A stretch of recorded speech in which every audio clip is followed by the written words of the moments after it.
With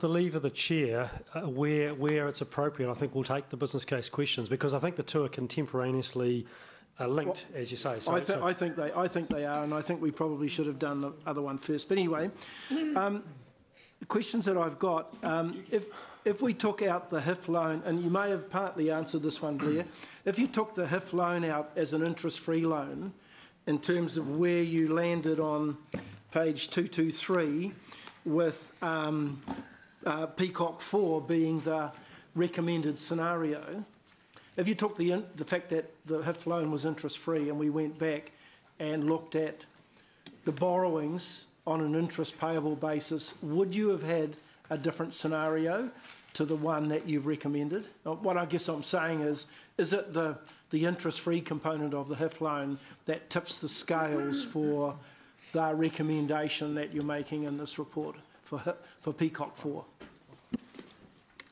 From a financial perspective, undoubtedly the interest-free component makes the Peacock scenario the same, if not slightly better than the Rotokauri scenario. So absolutely, if it wasn't for the interest-free component, then the Peacock would be more expensive. So yes, agree with that. So you might have moved to one of the other, the 1 to 3 or the 5 might have been, might have come to the top of the heap? No, I think it's very, very clear in the report that there are two scenarios that we consider would be viable for us to meet our growth obligations, that being the NIDIA growth projection, that being scenario 4 Peacock, or alternatively scenario 5 Rotokauri. Yep. Now, scenario 5 Rotokauri doesn't have the benefit of the HIF loan. It is, so that's an interest-paying approach to growth.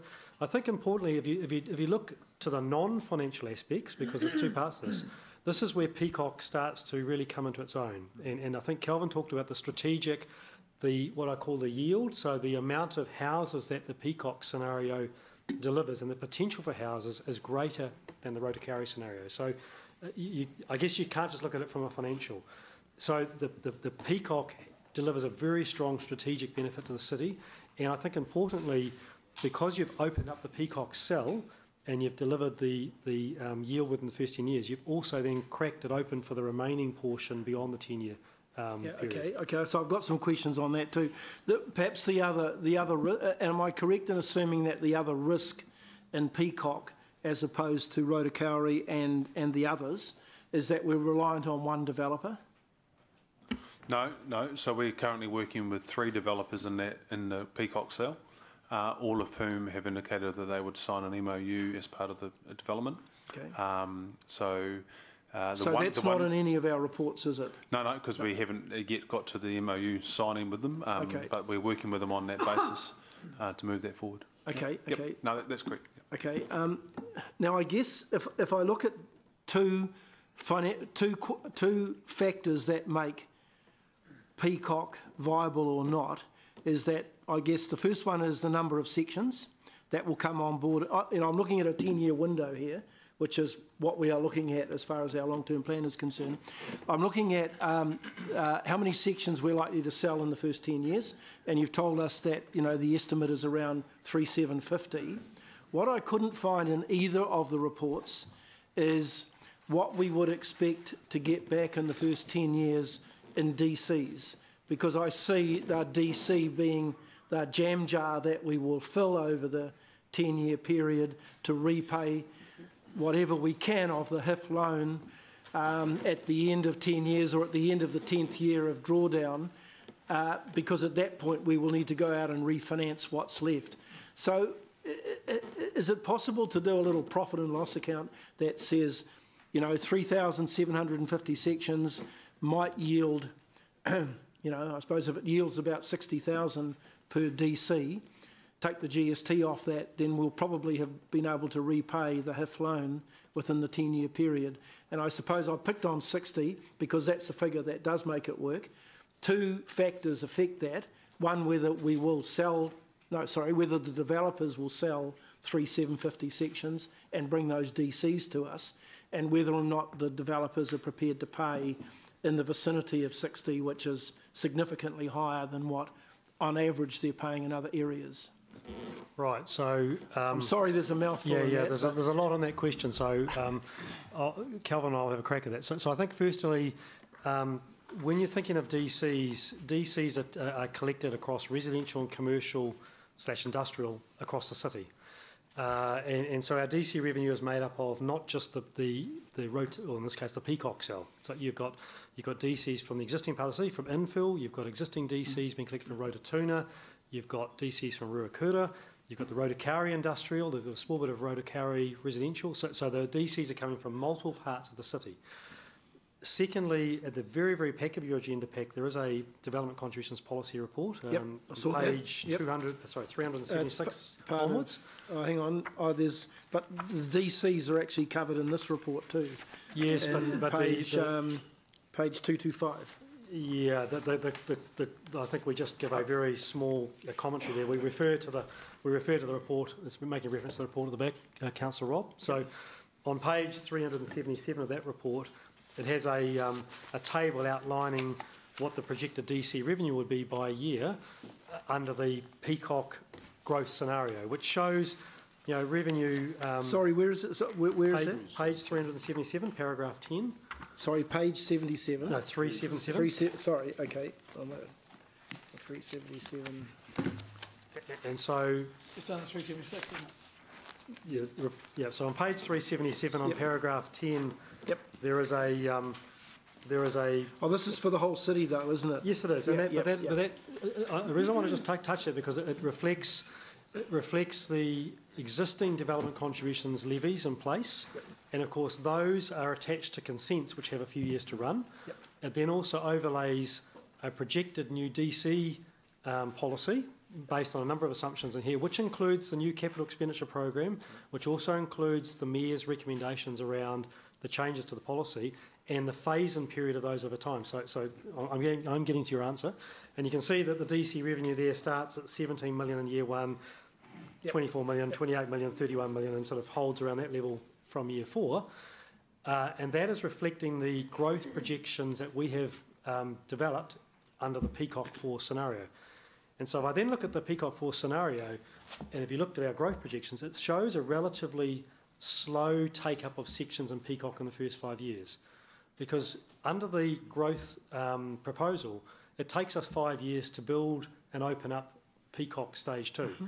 And that is because we're having to build the bridge, the road, the water, the wastewater connections into there.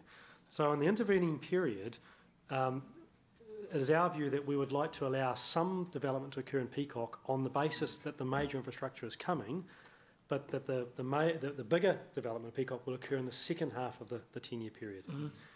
And so this is when the interest-free loan for HIF comes into play. So the money that we'll recover from Peacocks will be recovered over a 20 to 30-year period. So you're not going to repay the loans within that 10-year period. And if I took you to a certain page in the HIF business case, you'll see the amount of DC revenue that we are projected to collect against the HIF loans. It's about $3 to $4 million per year. But that builds up after the 10-year period as the development potential of Peacocks really starts to occur. Once we get to a point where we have to start repaying the HIF loan, because we've got to our 10-year post-drawdown period, what are your estimates for? You know, as I see it, we're going to borrow about 183 million, which is net of the subsidies for Peacock. How much will we have to refinance based on the fact that we will have had some DC revenue in that 1 to 15 year period, I suppose. Could be 15 years by the time we pay it all back. what are we likely to have to refinance? Because I think that becomes important in terms of, that becomes then a cost to the city. And just the fear that if the section numbers that are actually being sold start to drop, then of course we hold greater debt, greater interest, which then must be shared by the rest of the city. Yeah, so Councillor Rob, so you're in the HIF. I've actually gone to the HIF report, page 111. There's a detailed table within that report which projects out. I think I might have seen that, and I thought that I was hoping that our DCs might have been higher than. That our DC revenue might have been higher than. It quite likely will be, but at the same time we don't want to. I don't want to be overly optimistic on the DC revenue, because the agreements that we're likely to enter into with the government will lock us in potentially to a repayment amount, and I would rather take a more conservative projection, and then have the balloon payments at the end. Now, quite clearly, we will be looking to maximise the DC revenue levies, and we've done some work, and we see it's somewhere in the vicinity of 45 to 50,000 per lot in the Peacock area, which is considerably higher than it is now. And quite conceivably, those numbers are conservative here. But I'd rather be conservative and present that conservative position to the government, and be locked into a more conservative repayment profile, thereby maximising the benefit of interest-free loan, than having an optimistic figure and not being able to achieve it. Yeah, correct. Yeah.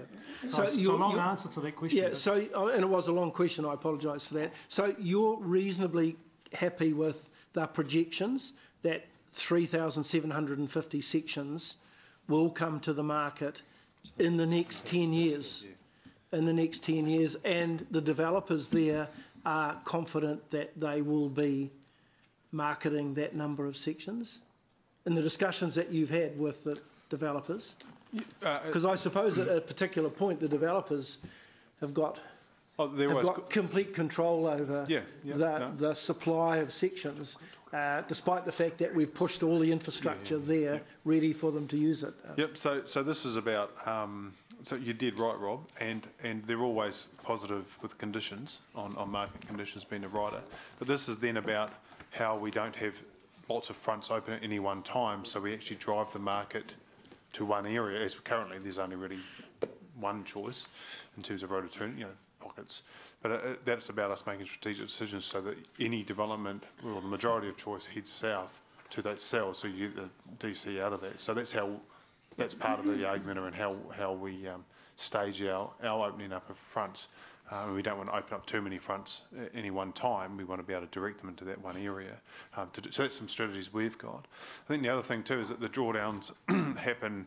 The 10-year period for each drawdown. Yeah, no, I understand that. Yeah. So it could be 15 years before the final payment becomes due. I understand that. Yeah, I think that's been made clear to us. So it's not possible then to get a commitment from the developers that your prediction of 3,750 sections over 10 years is, we can't enter into a memorandum with them that says that they might prepay the DCs even if they haven't sold the sections. We are pushing that in terms of things like, and that will come. And what they're currently saying is they will enter an MOU with us to outline the development of a private development agreement, which would pick up those sorts of options. Okay.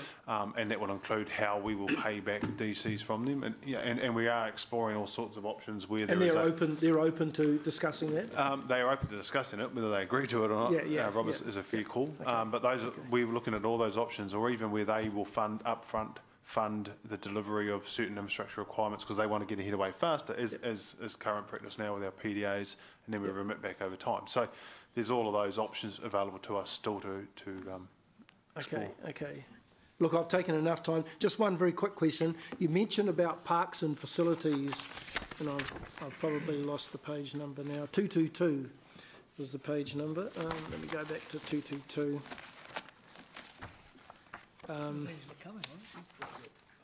No, nothing to do with that, Gary. 222. Halfway down there's the, just let me find my glasses because I'm not seeing very well now. Blind politician, Lost eh? everything. Blind politician. Yeah, about the fact that we won't be providing for community facilities there.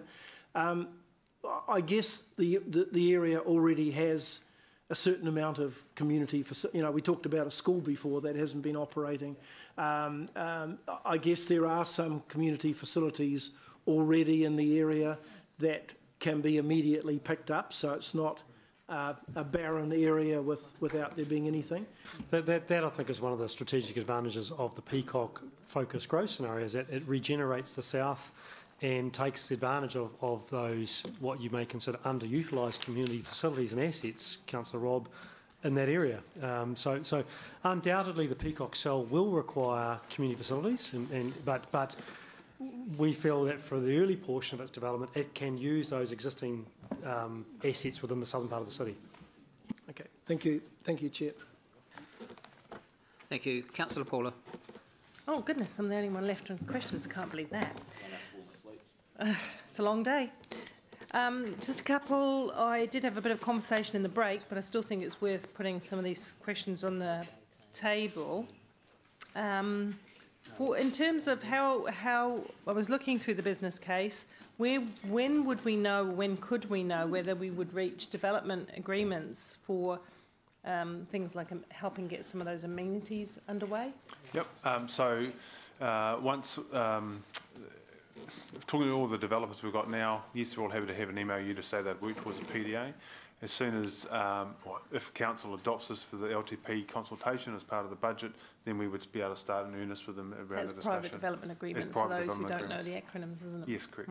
Yep. So we'd be able to start that as soon as we take this out, so in the early new year. And they would be we're going to have development agreements regardless with some of them, simply because, to Blair's point, they would like to get away ahead of the infrastructure being in place, so that may require them to fund infrastructure to join up to ours, so that by the time they move on to their next stage of development, it's dovetailing in with the HIF implementation. And we're saying that has an upside benefit to developers, so therefore that's the sort of thing we can use as a negotiation tool. Okay, And just on those, we've been party to a process with Auckland, Tauranga, Queenstown and Waikato on developing best practice development agreements. So we've worked with some industry professionals and shared the cost to develop that, and it's been specifically done under the auspices of the Housing Infrastructure Fund to try and introduce a new national standard approach for best practice development agreements with developers, to try and find that point that leverages the most out of the development, but also ensures that the costs are as fairly shared as possible. So, because I'm particularly interested in the things that developers don't ordinarily fund, but might see as added value to their developments: parks, playgrounds, sports parks, and those sorts of things as well. Not just pipes and roads, getting those ahead. So that's when you're saying we'll have that conversation. And if we had that conversation, we might be able to make a favourable impact on the ratepayer if the developers are prepared to enter into that.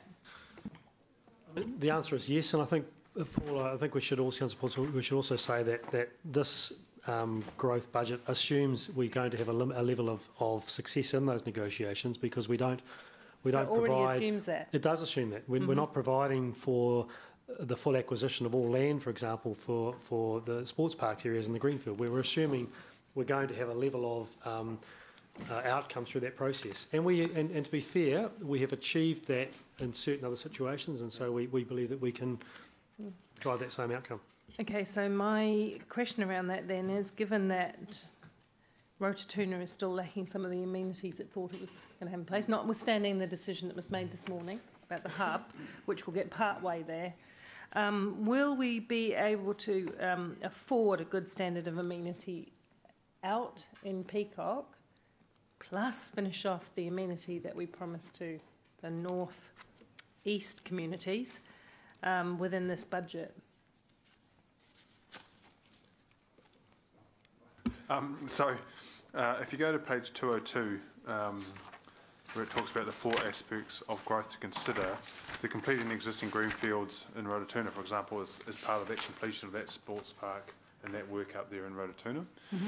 So that is included within all of those, of both scenarios. And then your question around Peacock is to the extent of how successful we are with the developers and or other funding to not, we are purchasing land for sports parks within some of that work. It'll be about the funding required to then develop it further, and that's part of the debate we can have with developers. So, for example, if they're prepared to develop or even to sponsor a park, or that's possibly a bad term, but that sort of nature of work, that then takes it off our balance sheet, and we can remit that back through DCs over time, which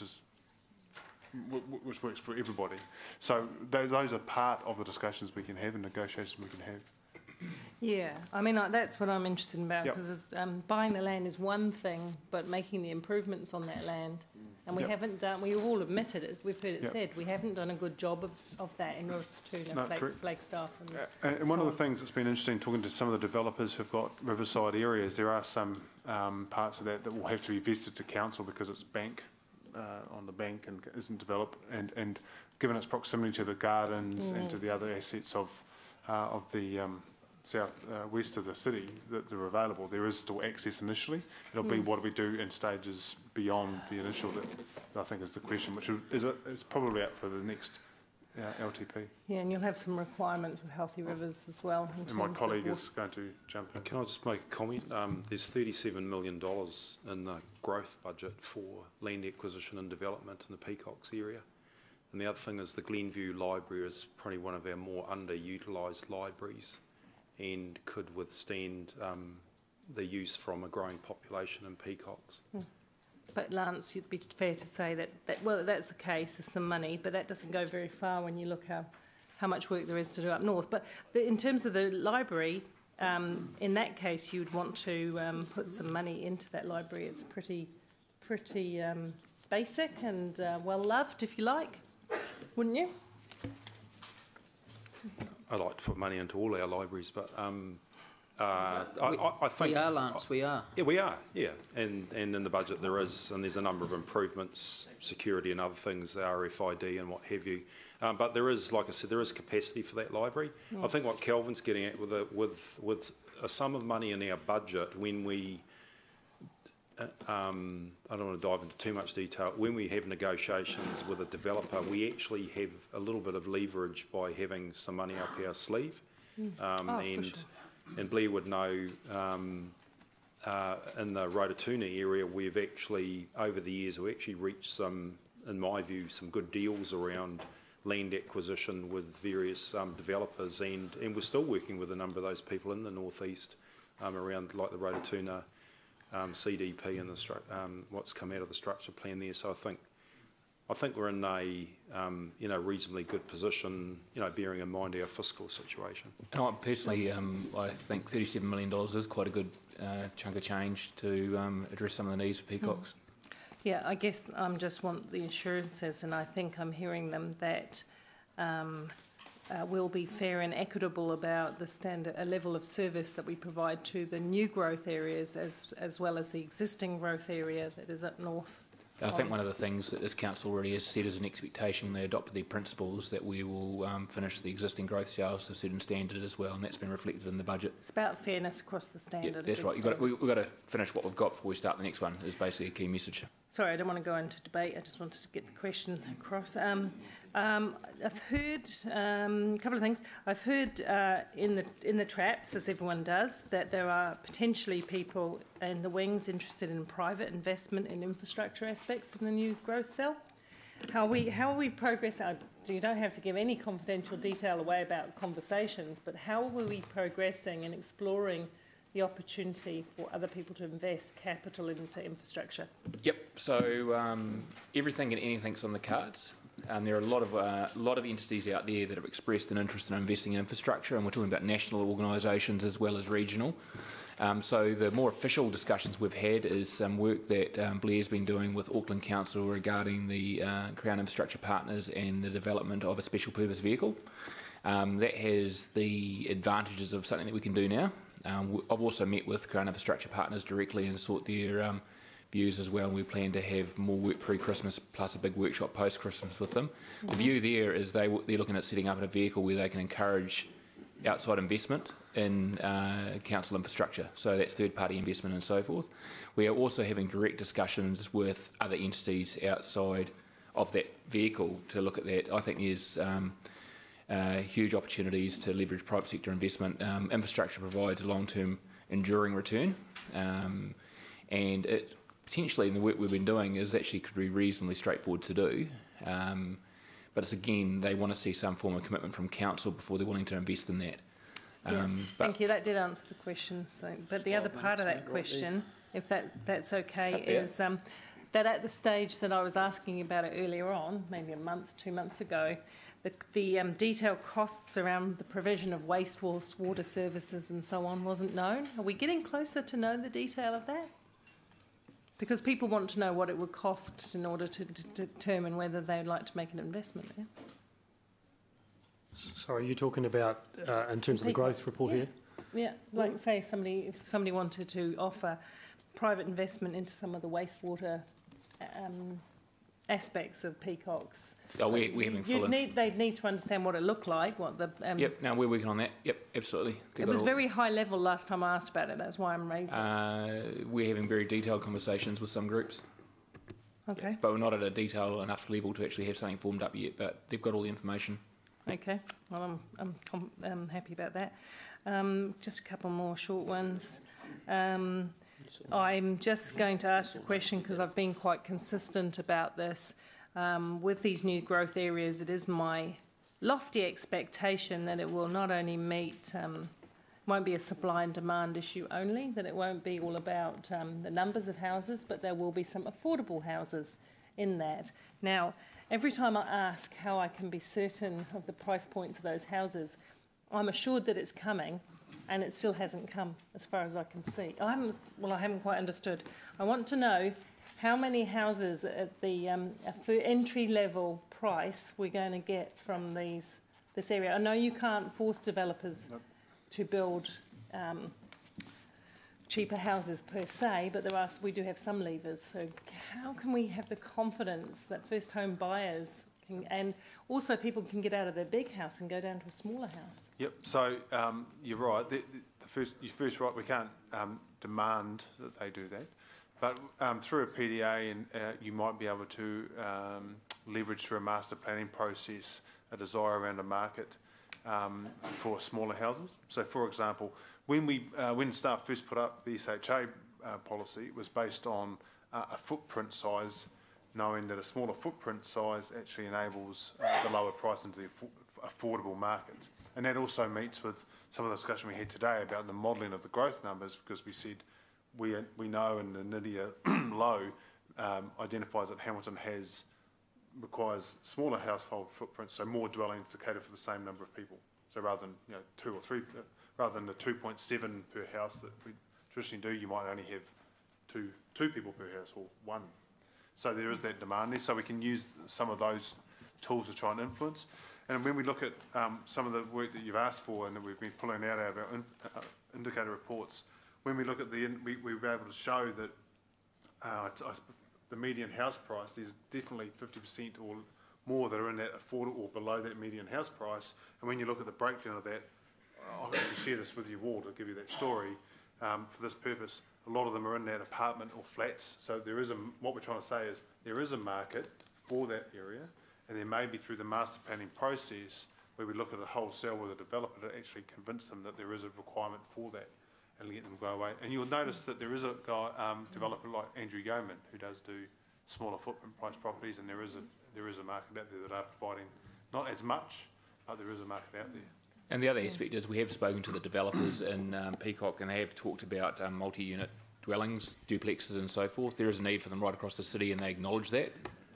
And I think the other flip side of Peacocks that we haven't talked about is the regeneration of some of the large sections in, around where the Richmond Park School is. What you traditionally see in those areas is those large sections, older style former state homes being redeveloped into smaller sections and units, and the development of that because it's close to a large employer in terms of the hotel. It's all the things we want to be. Sorry, yes, quite right. That's where I wish it was. Yeah. Well, there are but- very few yeah. barriers to that Correct. happening anyway, because that's in that bit that. But it's a could good go ahead. driver. What you tend to see through city plan is a catalyst for that regeneration around a big employment base. Okay, I've just got two more, if I might, please. You talked about the competitive advantage, which I agree. We've got to have a quantum of land to be competitive. But would it be reasonable to say, I suppose I'll direct this at the CE, because it might be considered a bit loaded, but would it be reasonable to say that part of our competitive advantage is around the level of amenity that we provide as a city? Because Tauranga is being quite aggressive at trying to attract people for certain sort of lifestyles, retirement and new families. They're providing quite a lot of community asset and facilities in their proposed plan anyway. Whether it gets across the line is another matter. I think we've acknowledged those questions previously anyway. What comes first, is it the infrastructure or the amenity? I think we need to get the infrastructure first and the houses in there at the same time, making sure we invest, and our budget reflects that. And I think some of the comments we made before about the citywide infrastructure also link to amenity, and the concept of master planning and Peacocks enables that.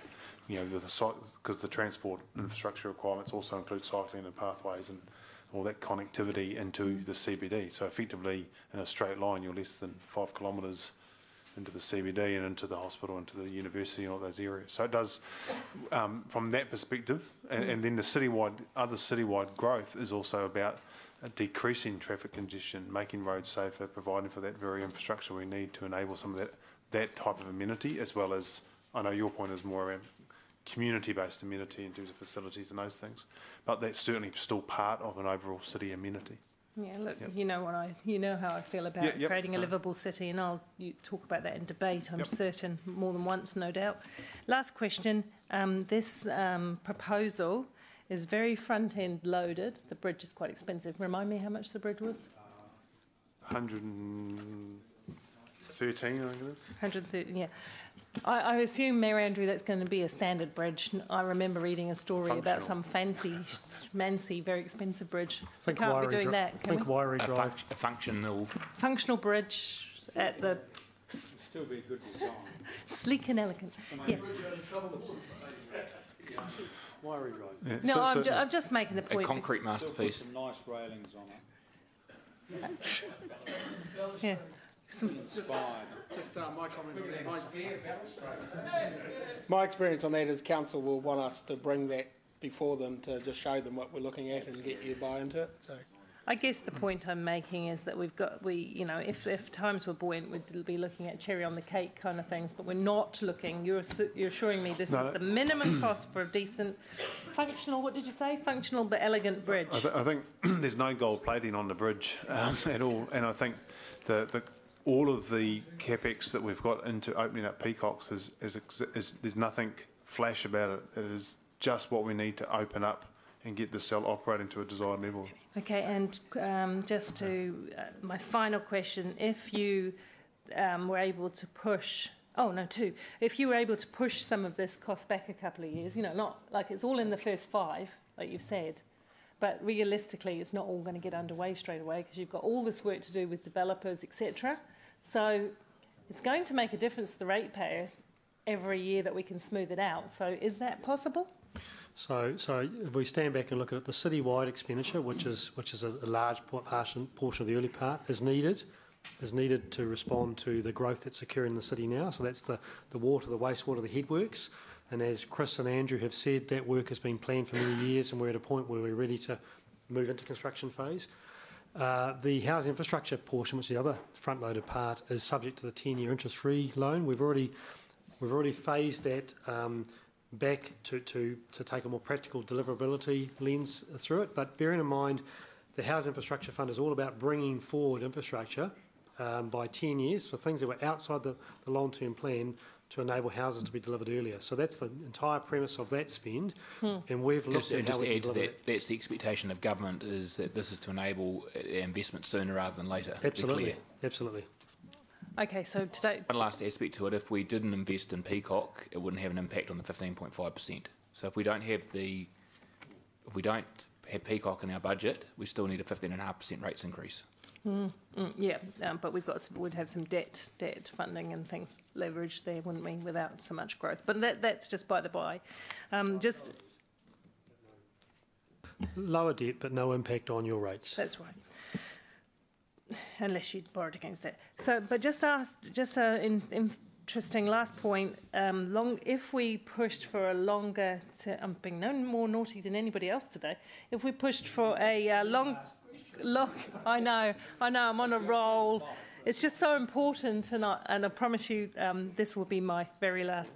If we could get from government a longer term loan over 20 years, can we? I mean, I'm tempted to add that in as a part of the resolution. No, and that's and within the report we talk about that's absolutely the intent. That once we're part, as an ex-lobbyist, it's easy to be in the tent and then ask for a better deal than to not have a deal and then try and renegotiate something earlier. So certainly that's where the work that Blair's been doing around the special purpose vehicle is part of that. That's where we even got a win early when we got them to agree to the drawdowns being individual 10-year loans. That's where we can talk to them about increasing the length of period. And I think the new government coming in have a good appreciation of the challenges of funding growth.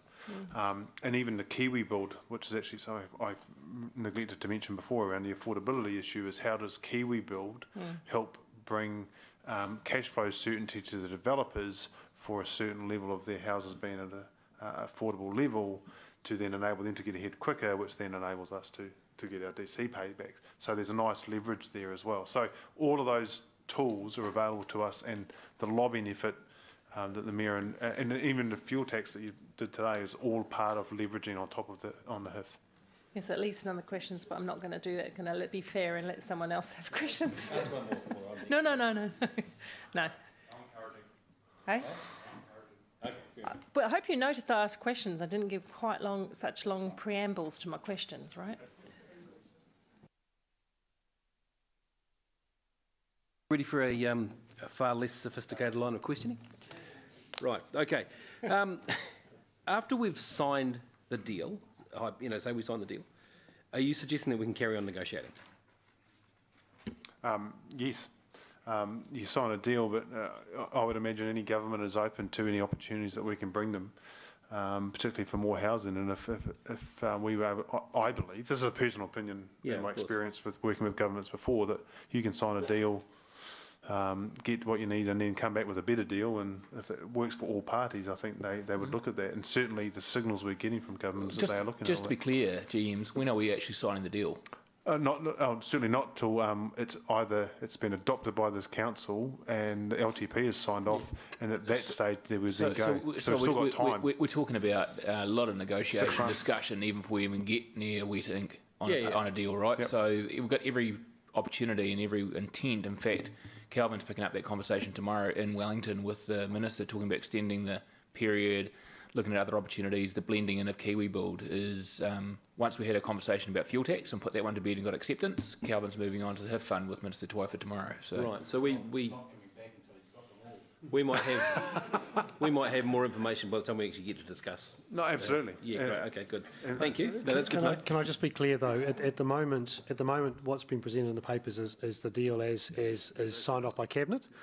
So I think being realistic, if there were any more favourable terms, it would be more likely to be something that would be talking to you sometime next year, not in the course of the next few days. So, but to answer Richard's question, we won't be entering any funding agreements until after the long-term plan is adopted, which is realistically July 2018. Deal then. That's when you would sign the deal. But there are steps to go. So just to be really clear, the Housing Infrastructure Fund is the best deal we've had at the current terms. Well, not ever, because there was a point in time back in the 60s and 70s when the central government funded our infrastructure, but we've had in decades, right? So yeah, no, I've heard all that. That's all cool. But I mean, if there are still some of us around the table who are thinking, eek, right? Is there still wiggle room, basically? So the short answer, is there room to find a better deal? Yes, there is, and I think, Councillor Dave spoke about this before. If you don't ask, you won't get. Yeah. So our role is to ask. Cool. There's probably a different question. Are there councils out there who wished that they should have applied for the HIF that didn't, and are now regretting not applying Agreed. who are eligible? And the answer is categorically yes. Right, cool. Can we, and this is a really question you probably answered before, but can we affect density? Can we have density requirements? You can through your zoning proposals, and as under the general zoning that will be applied, there is provision now for median, and as the town centre gets developed further, that's the logical place. The town centre up there to have higher densities and smaller footprints and do those sorts of things. Yeah. So, and again, that's where the master planning concept comes in, where we require developers to look at their whole block and develop it as a master plan once and pick up all of those options within there. Right, so because rule of thumb, I suppose, is the denser it is, the more money you get back in your DCs. Yep. Well, per block, I guess. Yeah. Per Okay. section. Yep. Yeah. Okay. Cool. Yeah. Just on the wastewater on page 172, that's obviously the western side has got to get its capacity increased anyway. Is there any? Would that look different, or is that dependent on the CCO remodelling we're potentially doing? Like, would those numbers change? I'll get Chris to answer it, but Thank you. Thank you. Are you sure? The reason I say no is because we're very advanced in our design of that, and we're about to go to tender, so... Okay. My question is, if we change our model of water provision... Oh, yeah, okay. Yeah, with a, potential... mix up with Waipa stuff. Yeah, exactly. Okay, thank so you. the numbers are going to say. That's cool. Thank you. Good. Right. Good. That's pretty unequivocal. And there's still no sign of another wastewater treatment plant in there, is there? no, this doesn't include another wastewater treatment plant. Right. And is that in our thinking? There is an upgrade of the existing wastewater plant in the Puketi. budget in Yeah. Puketi to further increase the capacity and the level of service responses for the plant. If you're talking longer term, beyond the 10 years, absolutely there's thinking about another wastewater plant, and this is certainly where, as Richard alluded to before, discussions with third-party potential funding for the likes of that infrastructure starts to have real promise. Because that would affect the kind of decisions we're making even now, wouldn't it, of the kind of infrastructure we put in? Or is it pretty easy just to plonk one in? No, I think any future wastewater plant is looking for the future needs beyond the 10-year period. So it's looking for a different context. It's potentially looking sub-regionally. This is where your CCO conversation becomes really relevant, because the CCO is starting to make us think about how do we deliver infrastructure across a wider area than just our own city. Right. Yeah, cool. Thank you. That's all I've got. You handled that well. There's not much left, is there? Well, there is, but it's getting late. I do want to just clarify. When you said, someone said, doing the HIF is not going to, it doesn't impact on the rates increase, but in city growth alone, there's 15 new staff members, and even just, gosh, if I just look at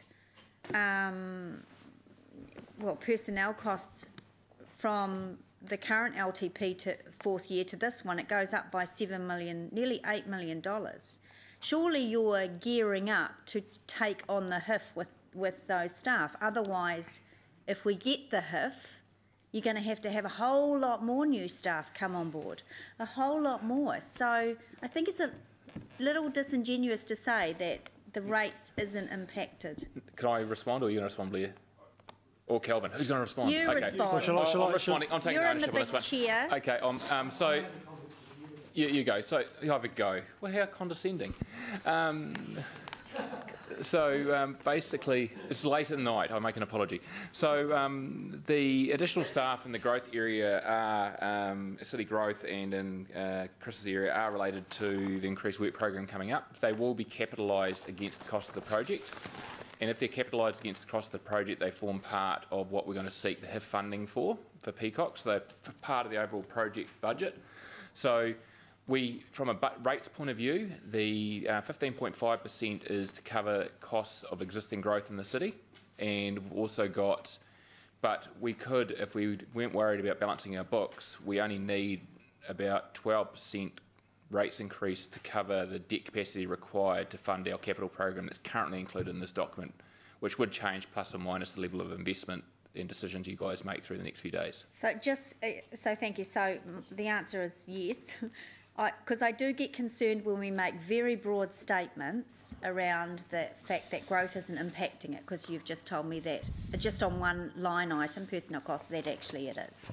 Well, I don't like broad statements like that, because they're misleading. I'm certainly happy to expand on that, because I agree it was a very short statement. So there's two elements to this. With growth also comes an increased rating base. So as the city grows, our rating revenue grows in proportion, and we're seeing approximately 1.5 to 2% growth in rating per year, just through the addition of new properties to the city, new ratepayers. So Angela, absolutely there is going to be an increase in operational costs in our budgets as the city expands. But offsetting that is the new rating revenue, which comes with those properties. So when I said, no, it doesn't impact rates, it doesn't impact the existing rating base to that extent, because the new rating revenue meets the direct operational costs associated with a growing city. As Richard has said, the capital, the increased staffing levels to deliver the work program is part of the capital costs, which we then borrow for and we recover back through subsidies, through development contributions, etc. So a slightly more detailed answer to my brief answer before. And also, Councillor, if I can just add to that, some of the operational costs of personnel and the growth will be offset by the fees and charges that we're able to charge, particularly in the regulatory space. Obviously, if we need another building inspector, that's because the numbers are such that we require that, and is then offset against that. The fees for that. So I understand that, and I just used that as an example. I mean, another is professional costs. That's going to go up by $3 million on last year. Professional / consultants, whatever we're going to call it. So I think I've made my point on that. In terms of, I'm not going to talk about the HIP. I think we've asked plenty of questions on that. In terms, Lance, I just want to be absolutely clear and around the same concerns that I had. In terms of investment in our libraries as a group, we are building, or we may be building, a new library in the northeast. We have renewals budgets for some safety stuff and something else, but that's it. There's no other investment in libraries in the city. There's no new, need to be clear with my words. There is no new investment other than the library proposed to the northeast. There's no move for the investment to move towards community hubs for any of our suburban libraries under our libraries strategy. Is that correct? Those projects are in the unfunded list. They're in the funded, yes. So in this budget, there is no new investment for our libraries, other than the renewal things. There's the Rotatuna hub. Yeah, there's the Rotatuna. Which is a new library and community hub. Yeah. Yeah. But in our existing libraries, other than renewals for, I think was it a... Yeah, and there's some security. There's also in the compliance and business part, there's RFID, which is the swipe. Yeah, but there's no money to move towards the library strategic plan, that work that we did in terms of community hubs and... No, but they're in the unfunded list, so if councillors want that, then you need to work that out between... Yeah. Okay. All right. Thanks. Thank you so much. Mr. Chair, just to one question is, it is Peacock's Light, that's right? It is a Peacock's. We've moved away from the name Peacock's Light, but it is a expenditure profile focused on Peacocks, which has only the projects necessary to deliver it and nothing more. So the light term, Ziggy, was so the answer is yes. Yes.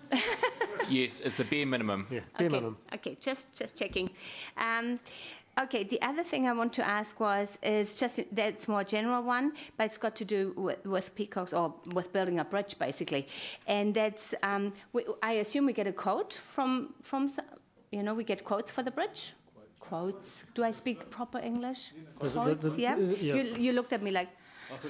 No, Ziggy, Okay, Slade, I know, I'm so Ziggy, sorry. just to explain, there's a very comprehensive procurement process associated with any major capital works, and in this case, the bridge, with a major funding part of an NZTA, New Zealand Transport Agency, they have very specified processes. So public tender, major contractors, very professional process. Yeah, no, that's cool, that's good, but what I wanted to ask is really, the question is really, so we get a quote, and they'll tell us how much it's going to cost. Can we hold them to that cost? Or, you know, I'm always a little bit worried about blowouts because we've had a few. So, Chris, the answer is yes. But no, Siggy's Councillor Siggy's asking, in terms of the quote for the bridge, Councillor Siggy's got concerns about cost blowout. So when we go to tender, will the tender be one where it's a fixed tender price for the delivery of the bridge that we can hold them to? Yes. oh, can I get in writing? Thanks. That would be awesome. It'll have to come back to this council for approval. Yeah, essentially we'll be looking to design the bridge and scope the bridge and go out to the tender to build that bridge. So it'll be subject to your normal contract variations if things change, but essentially it'll be a known price for the bridge. Okay, and they have to hold to it and they have to finish it even, yeah, that would be great. I just want to ask one more question because I never got to that before, and it's really important to me, and that's when we do, you know, either build new toilets or have to redo them, have we ever looked at composting toilets?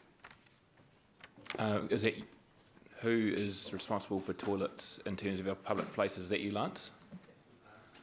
Hey, excuse me, this is getting off topic. This is actually, know, this is just not on topic, Siggy. Sorry. Save it for, When? there will be an opportunity, but this just isn't it. This is Okay. about Peacock, Yeah, not I know composting it was toilets. before. Yeah. Well, No, there will be an opportunity, but Okay. not right here on this paper, okay? Okay. Can we have some composting toilets in Peacocks when we have them? Well done, Deputy Mayor. Maybe. Okay, so we're going to, Siggy, have you finished? Yeah. Okay. We'll now go into debate. A suggestion to you and the Deputy Mayor just to alter I a little bit, and that is to approve the Peacock scenario 4, subject to Council agreeing to a non-binding application for a HIF loan of $183 million. And I've got a question mark behind the amount because I couldn't find in here exactly what the amount is. As the preferred growth scenario. No, the other way. Go back to approves. Oh, okay, you can go there. Yeah, go there.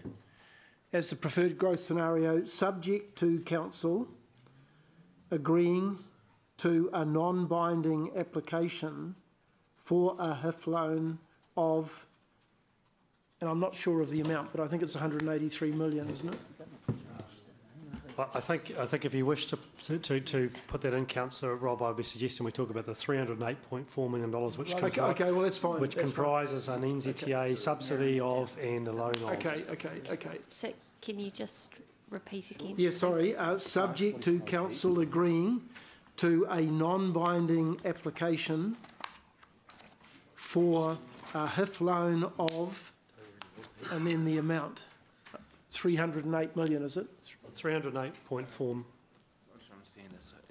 I'm just trying to get the order right. I still think that we should have done, and I know I talked about this at the beginning of the meeting, but I thought that we should have considered the infrastructure fund first before we'd approved Peacock scenario 4 in the long-term plan. Yep, so I'm just kind of putting things into a bit of order, because if we don't agree to this recommendation in the HIF loan, 3 of 3, then of course we have to come back and revisit that, don't we? I actually think, in my view, what we're approving here is the funding allocation in the 10-year plan. We're not approving anything to do with the HIF loan. I think potentially but if we don't get the HIF loan, then which is an interest-free loan. I think the question I asked before suggested that put Peacock 4 at the top of the list financially, because the interest-free component kind of set it apart from the other options. So are you concerned, Councillor Rob, about this council's decision to approve the HIF loan, or are you concerned about the minister's decision, minister's ability? We haven't approved the HIF loan. No, but are you concerned, are you trying to address the concern of this council making the decision, or the concern of the central government making the decision?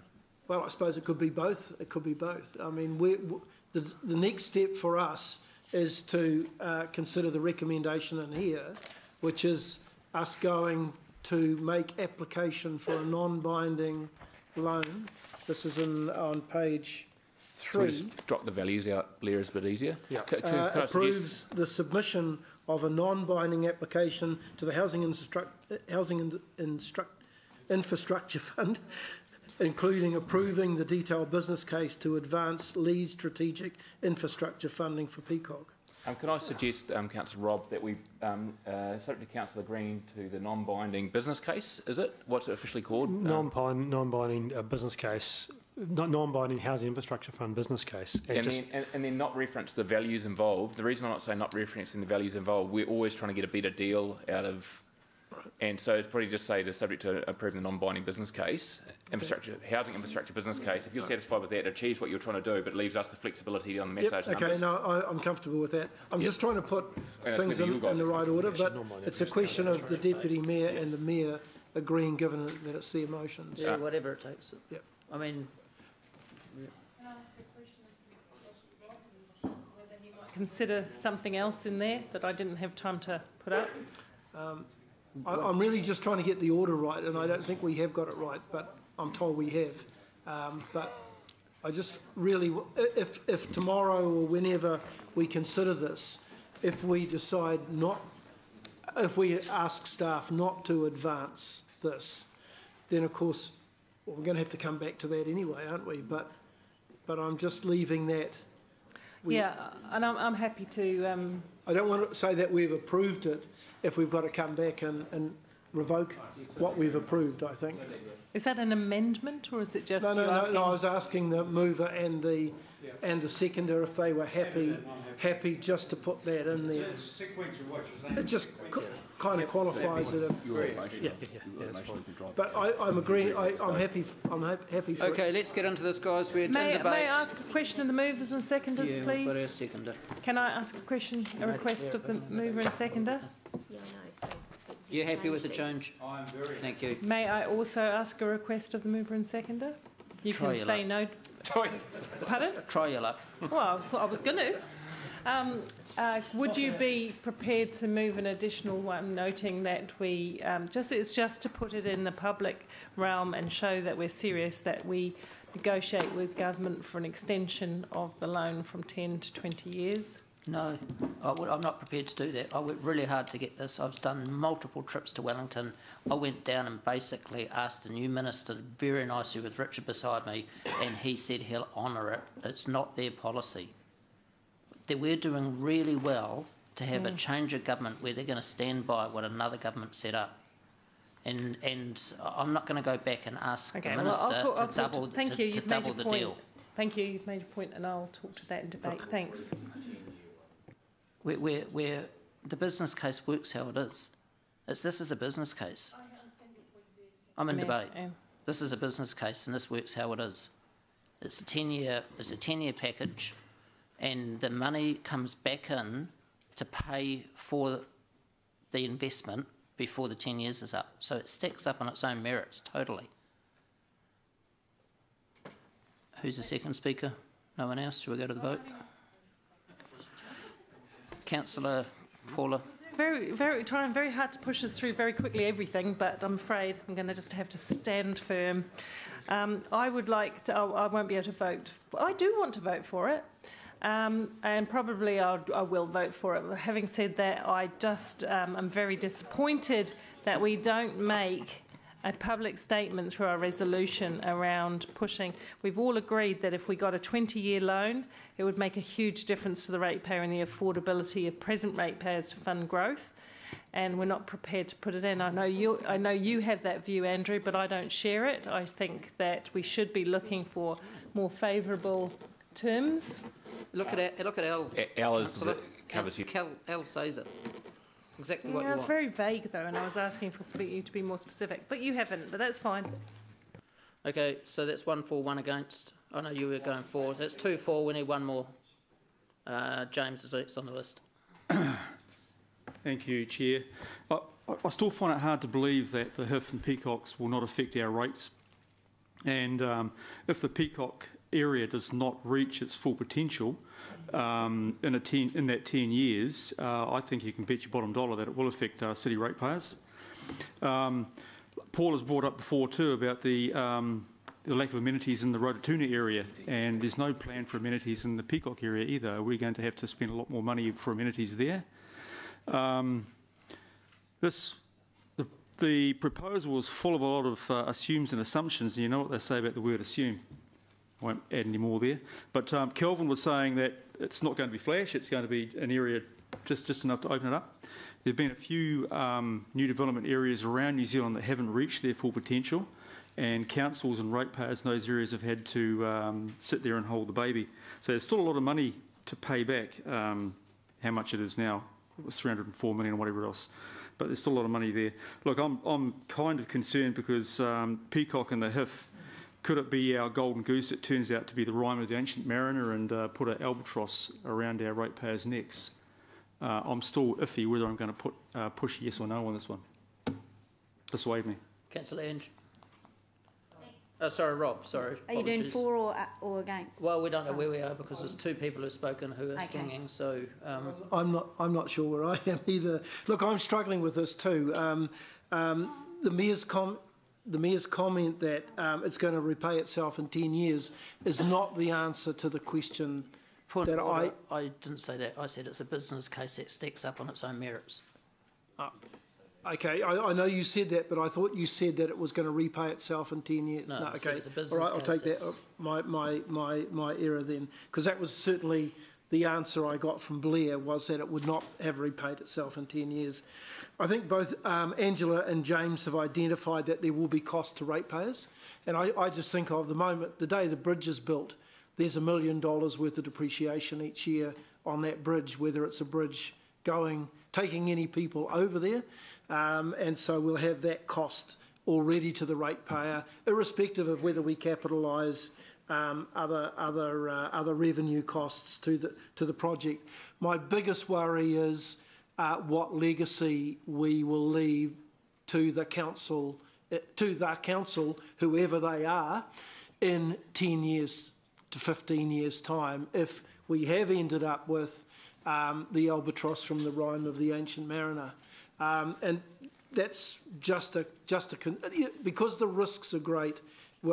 It just seems to me to be one very, very expensive door to open up the subdivision, and that's my real worry. But so I'm not sure how I'm going to vote on this. Thank you, Councillor Ange. Thanks, Mayor Andrew. I'm coming from a different perspective. And look, I kind of think when I look at this Capital Works program, the majority of it is going to growth, and I admit some of that is for current city areas. I think Santa's well and truly left the community off this Christmas list. When you look at the growth capital investment, it's $800 million, and the community only gets 10% of that. When you look at the unfunded pages here, it's conversely different. The largest list of $100 million is community. And for me, people should come first in a city. People make up communities, not streets and houses. Sure, we need houses, I understand that, but I think there were more options where we got a better balance across the city and we didn't leave people behind, and I feel that this is a big leap of faith where people will be left behind and where communities will be left behind. Through this journey, we've been using some of the statements I'm uncomfortable with, and one of them is that is implying that growth is forced upon us, and it's not forced upon us. Growth is a choice. We're the ones that choose how fast, when to grow and where to grow.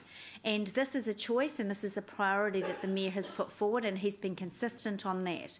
And I respect him for that, but it's not a priority that I can advocate for my constituents and for my city. I don't think that we've got the balance right at all. And this is a train that has well and truly left the station and is on its way to building a new bridge and to Peacocks, but I fear that the future could be a white elephant. I'm seeing things change in the economy. I'm hearing from economists saying that business confidence is slowing down. Immigration will slow us down. I think we've missed the bus a little bit, and I worry. This is a budget that's not for the community. This is a budget for development, and this is a budget for growth, but at what costs? I really believe that Santa is not leaving anything under the Christmas tree this year for community, and this budget reflects that, so I cannot support this at this stage. Thanks, Mary Andrew. I'm going to speak, but not say anything that I haven't said before. I stood just over 12 months ago, and one of my 5 election platforms was build up, not out. And I spoke very strongly against urban sprawl. I talked a lot with Ian Waite from the Varsity and various developers around, and talked about the fact that there's another city that has the same urban size footprint as ours called Paris, and has a few more people in it and is a little bit more attractive. And I've been consistent on that, but I have dutifully stayed in the dance, and because I don't want to lose any opportunity. So I will be voting for this, but I'm giving notice that I'm very nervous about how close to our debt capacity this takes us. I agree, we're keeping it away from rates, so thank you for that. Thank you for the brilliant work you've done. I totally take your point that it has been the most thoroughly combed through proposal we've ever done, and it is a very, very good deal. It's one of the best deals we've ever been offered. But the question is, and I'm here to represent the ratepayers, is it good enough for them in 10, 20 or 30 years? James brings up a very good point when he says, look, we're falling into the same trap we did with Rototuna. And here we are with Diane earlier on saying there's people who've lived there for 15, 20 years waiting for their amenities. We are setting the same pattern. And I'm a little bit worried, and I agree with Paula that we need to be paying more heed to the pre-amenity spending in this. I agree with Angela. Growth is a project. Growth is not necessarily at all costs, and I've always said that growth is a project just like a river plan, somewhat bigger and somewhat more demanding, but growth is just a project to me. So yeah, I will stay in the dance for a little bit longer, but I am giving notice that I would like to see a lot more negotiation, a lot more pushback on government, especially on that bridge, because there's such an expensive thing to start with, such an expensive way in there. Can we go in through the back way? I have no idea, but yeah, it's just a very, very expensive. Could be like Councillor O'Leary says, white elephant. I don't know. So I'm just sort of signalling a few nerves, but I will vote for it and stay in the dance at this stage.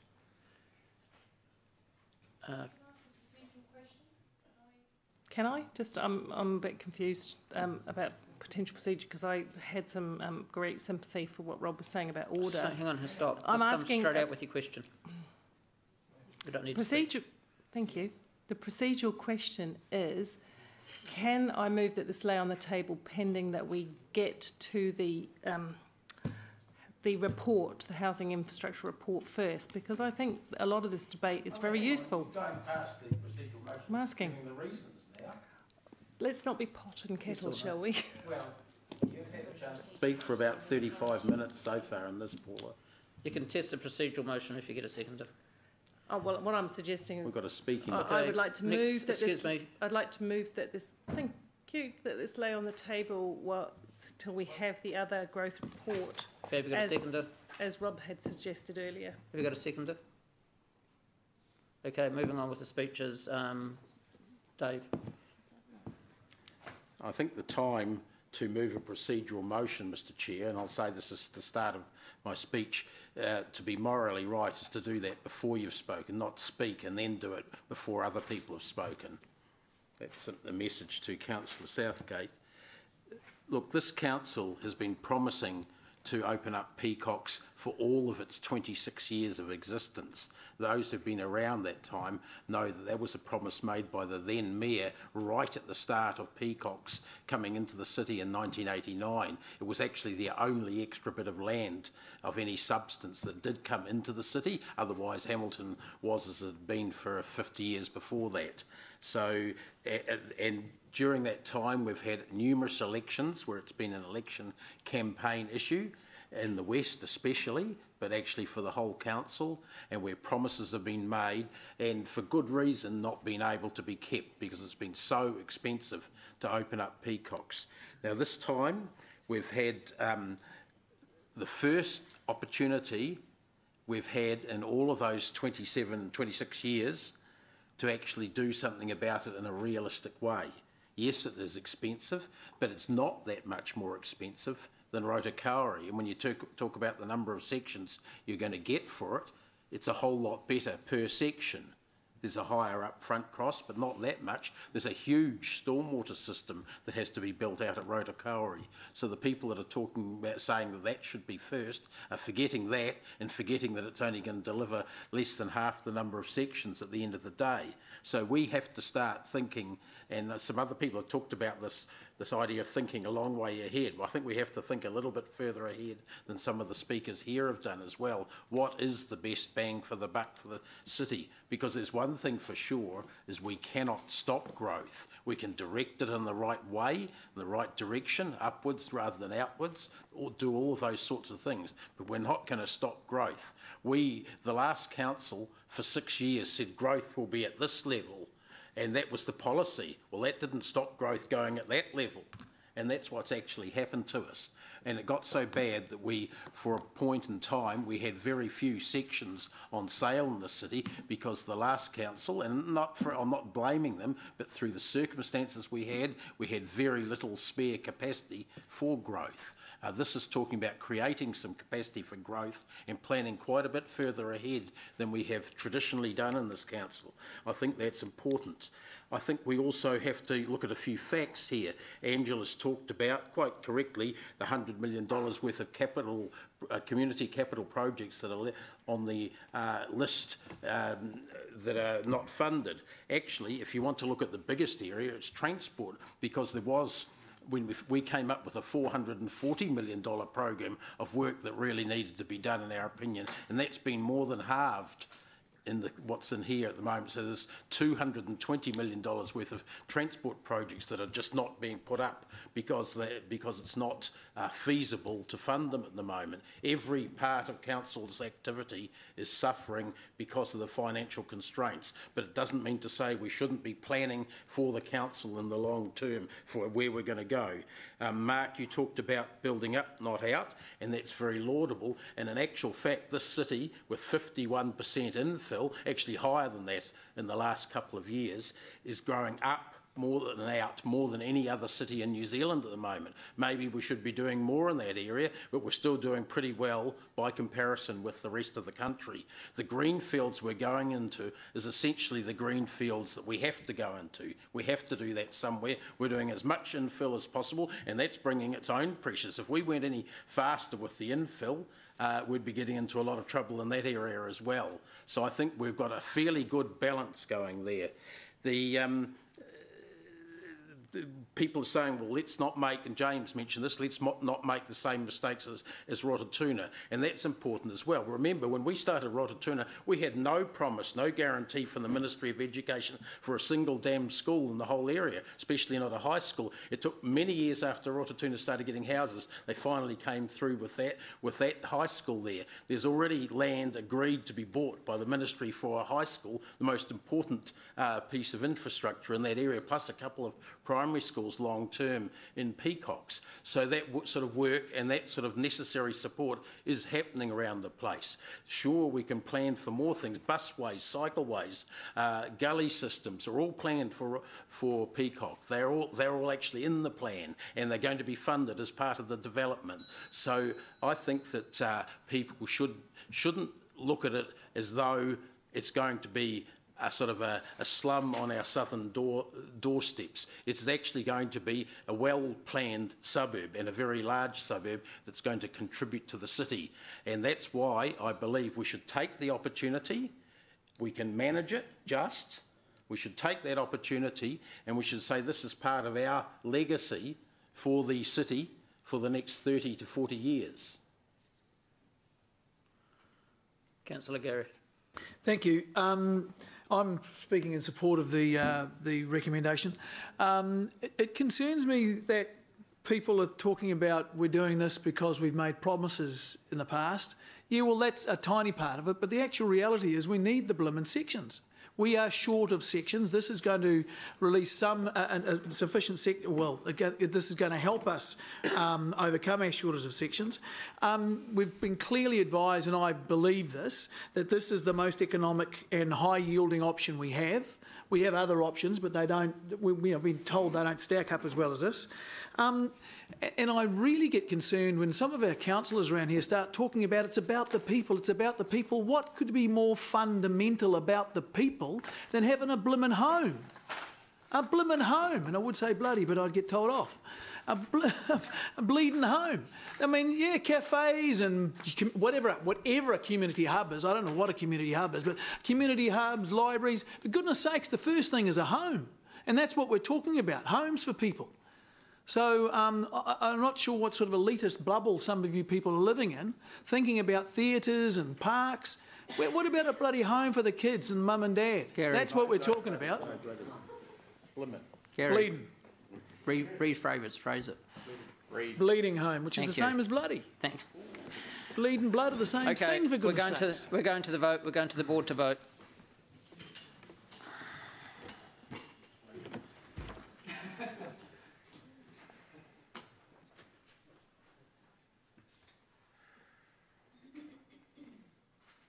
The motion is carried 10-4, 2 against. Okay, we're now moving to public excluded. We've got one more paper to do before we go. Sorry. Clarify with the General Manager before that needs to happen after transport tomorrow. Oh, sorry. Okay, that paper can't happen yet, so we're going to have to break the day up tomorrow for that. Okay. Public excluded. What about the...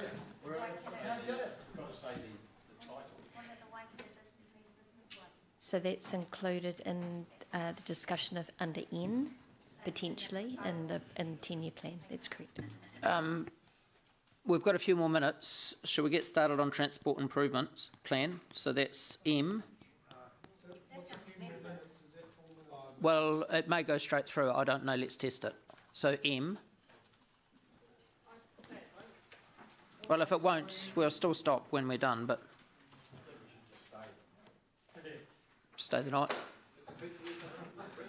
Okay, so we'll get it on the board. Moved by myself. Moved by myself, seconded by the Deputy Mayor. There's no speakers, no questions. All those in favour? Okay, so are there any questions on this paper? Let's help everyone find that page. So it's recommendation M on page 9, and it relates to section 3C on page 255 Siggy, far away. in your agendas. I don't know. That this lie on the table, because I honestly do have a handful of questions on this, and I cannot be here past 8:30. Yeah, well, we'll stop at 8:30, Paula. We'll just get started. Really? Okay. So, shouldn't we have Chris introduce it? Yeah, just introduce it maybe, and we'll get into the questions in the morning. Just a very quick introduction, councillors. This will be very familiar to the council. It's come before council many times via the Access Hamilton Task Force. Councillors made a number of decisions on this. Just to remind you that this is responding to a transport strategy that it's balanced. It's balanced across areas of safety, congestion, economic development, transport choice. It's also balanced across transport improvements for vehicles, bikes, pedestrians and rail.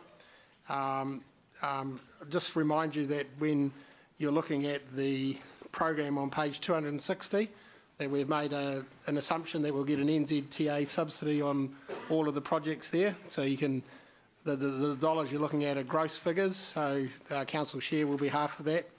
It is an assumption. We can't be sure of subsidy until we get to actually delivery of the project, but there's a reasonable assumption, particularly with the new government direction and which is attached to the report there. So look, I think that's probably just the introduction, and I'm happy to answer any questions. Okay, Siggy. Thank you. Just, I mean, I was at most of the meetings, but just one of the things is, have we looked into the shared footpaths, sharing them, like through the city? Our footpaths are really, really wide, and you know, with a little paint and some signs, we could actually make it easily into shared multimodal, you know. Yep, absolutely, Councillor, and this program gives Council great ability to do lots of that things. There's particular projects in there, integrated transport modes in particular, that allows you to do that. So all of, just as normal process, if you approve this, how you spend the money then becomes a matter of council business through the Growth and Infrastructure Committee, where you get to say what things we do and what you'd like to do.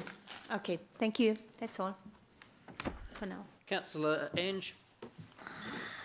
Haven't we just approved all of this in the capital projects? Or is this separate? No, I heard that it was being dealt with separately. That's correct. It's separate. We didn't deal with this in the previous resolutions. We have no resolution on file. The projects were duplicated in the capital list, Councillor O'Leary. So you were looking at them in the previous list somewhere else in the report, but I thought it was clear that we were doing this separately as a program. I'll come back to you, Ange. Is that all right? Councillor Rob, I'll come back to you, Ange. One very quick question. If we were not successful in getting the NZTA subsidy on any of these, would we possibly rethink whether we would go ahead? I assume you would come back to council anyway, because the cost could be potentially double what we are anticipating it to be if we got no subsidy at all on any of them.